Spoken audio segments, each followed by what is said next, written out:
خواتین و حضرات، آج 5 فروری ہے۔ سویڈن کے دارالحکومت اسٹاک سے عارف کسانہ کی جانب سے سلام قبول کیجیے۔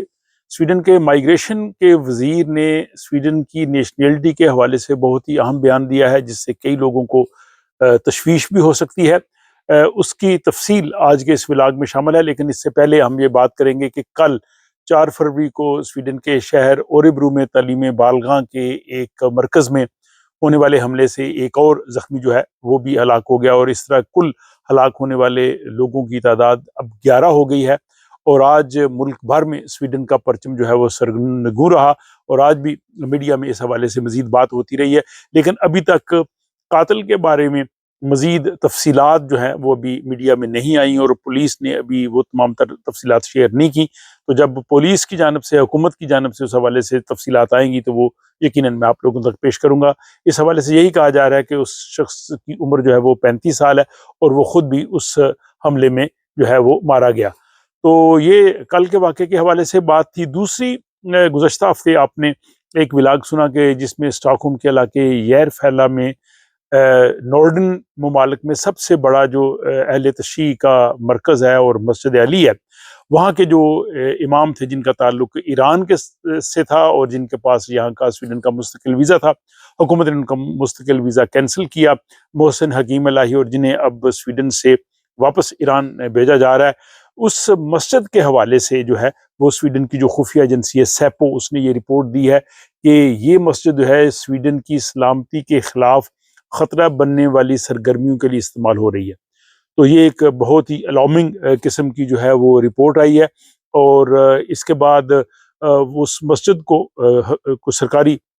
شعبہ جات سے بھی فنڈنگ ہوتی تھی، تو اس حوالے سے بھی بات ہو رہی ہے کہ جو سرکاری فنڈنگ سے ان کو جو امداد دی گئی ہے وہ بھی واپس ہونی چاہیے۔ اس کے خلاف مسجد کے جو بہت سے لوگ تھے انہوں نے احتجاجی خطوط لکھے، انہوں نے کہا جی کہ مسجد کا ایسی سرگرمیوں سے کوئی تعلق نہیں ہے۔ اور یہ بھی بڑی اہم بات ہے کہ مئی 2017 میں اس مسجد کو آگ لگا دی گئی تھی، اور اس کی دوبارہ جو ہے وہ تعمیر نو کی گئی۔ اور اس حوالے سے مسجد کی جو انتظامیہ انہوں نے بھی اپنے کھلے خط میں کہا ہے کہ ہمارا سویڈن کی سلامتی کے خلاف سرگرمیوں سے کسی قسم کا کوئی تعلق نہیں ہے، اور یہ باتیں جو ہیں وہ درست نہیں ہیں۔ قبل اس کے کہ ہم سویڈن کے مائیگریشن کے وزیر یون فوشل نے جو سویڈن کی شہریت کے حوالے سے ایک بہت ہی اہم بیان دیا ہے اس پہ ہم تفصیلی بات کریں۔ ہم بات کرتے ہیں امریکہ کی، کہ امریکہ میں ڈونلڈ ٹرمپ کے اقتدار میں آنے کے بعد وہاں پہ جو جتنے بھی غیر ملکی تھے ان کو امریکہ سے نکالنے کی جو ہے وہ کارروائی شروع ہو گئی ہے، اور وہاں پہ تقریباً 14 لاکھ کے قریب لوگ جو ہیں وہ غیر قانونی طور پہ مقیم ہیں، اور ان میں زیادہ تر لوگ جو ہے وہ لاطینی امریکہ سے ہیں۔ لیکن وہاں پہ باقی ملکوں کے بھی بہت سے لوگ ہیں۔ ہندوستان کے جو لوگ ہیں ان کو بھی وہاں سے نکالنے کا آغاز کیا گیا ہے، اور ایک آرمی کا جو جہاز ہے C-17 وہ 205 بھارتی شہریوں کو وہاں سے ہتھ کڑیاں لگا کے امریکہ سے انہیں جو ہے وہ بھارت میں ڈیپورٹ کیا گیا، جس پہ میڈیا میں بہت زیادہ باتیں ہوئی ہیں۔ اور اس کے علاوہ سویڈن سے تعلق رکھنے والے لوگ بھی جو کہ وہاں پہ امریکہ میں غیر قانونی طور پر مقیم تھے ان کو بھی ڈیپورٹ کیا جا رہا ہے۔ سویڈن کے 120 شہری جو ہے وہ امریکہ میں غیر قانونی۔ اس حوالے سے جب سویڈن کے مائیگریشن کے وزیر یون فوشل سے پوچھا گیا تو انہوں نے کہا جی کہ وہ امریکہ میں جو سویڈش سفارت خانہ ہے ان سے وہ معلومات لے رہے ہیں۔ سویڈن کے علاوہ باقی جو نارڈک ممالک ہیں ان کے بھی جو ہے وہ کئی شہری وہاں سے نکالے جا رہے ہیں، جن میں فن لینڈ کے 22 شہری ہیں، ناروے کے 39 شہری ہیں، ڈنمارک کے 45 اور آئس لینڈ کے 5 شہری۔ تو اس طرح سے نارڈک ممالک سے تعلق رکھنے والے جو لوگ وہاں امریکہ میں غیر قانونی طور پر مقیم تھے ان کو بھی امریکہ سے نکالا جا رہا ہے۔ اب بات کرتے ہیں سویڈن کے جو مائیگریشن کے وزیر ہیں یون فوشل۔ آپ کو پتہ ہے کہ حکومت نے ایک کمیٹی بنائی ہوئی ہے جو کہ سویڈن کی سٹیزن شپ کے حوالے سے سفارشات جو ہے وہ پیش کر رہی ہے۔ ابھی انہوں نے سفارشات پیش کی تھیں اور اس پہ بھی قانون سازی ہونی ہے، اور یہ متوقع طور پہ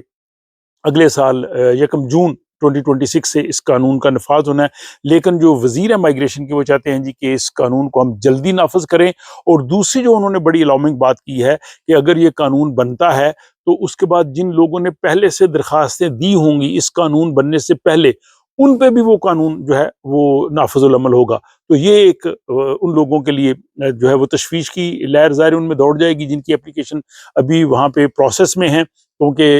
ایک تو وہ پروسیس کو سلو کرنا چاہتے ہیں اور ان کا خیال یہی ہے کہ جو اپلیکیشنز ہیں ان پہ کم سے کم فیصلے ہوں اور ان کو اگلے قانون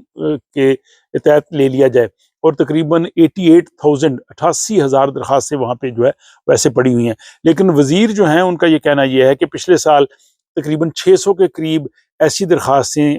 شہریت کے لیے آئی تھی جو کہ سویڈن کی سلامتی کے لیے ڈائریکٹ خطرہ تھے، اور سیکورٹی ایجنسیز نے ان کو مانیٹر کیا۔ تو انہوں نے کہا جی کہ ہم چاہتے ہیں کہ نیا قانون جلد بن جائے اور تاکہ سیکورٹی ایجنسیز کو نگرانی کرنے کا جو ہے وہ موقع ملے۔ لیکن اس میں جن لوگوں نے پہلے سے درخواستیں دی ہوئی ہیں اور قانون بننے سے پہلے جن کی درخواستیں مائیگریشن بورڈ کے پاس ہوں گی، ان کو بھی نئے قانون کے تحت جو ہے وہ لیا جائے گا۔ تو یہ ایک طرح سے ایک الارمنگ فیصلہ ہے۔ اب ناظرین سے میں پوچھنا چاہوں گا کہ آپ بتائیے کہ کیا یہ ایک حکومت کا منصفانہ فیصلہ ہے؟ کیا جو درخواستیں پہلے سے مائیگریشن بورڈ کے پاس ہوں اور وہ نیا قانون بننے سے پہلے ان کے پاس سبمٹ ہو چکی ہوں، تو کیا ان پہ نئے قانون کا اطلاق کرنا آپ سمجھتے ہیں کہ یہ درست ہے یا یہ ایک غلط فیصلہ ہے؟ اس حوالے سے آپ اپنی رائے کا ضرور اظہار کیجیے اور مجھے اگلے ولاگ تک کے لیے اجازت دیجیے۔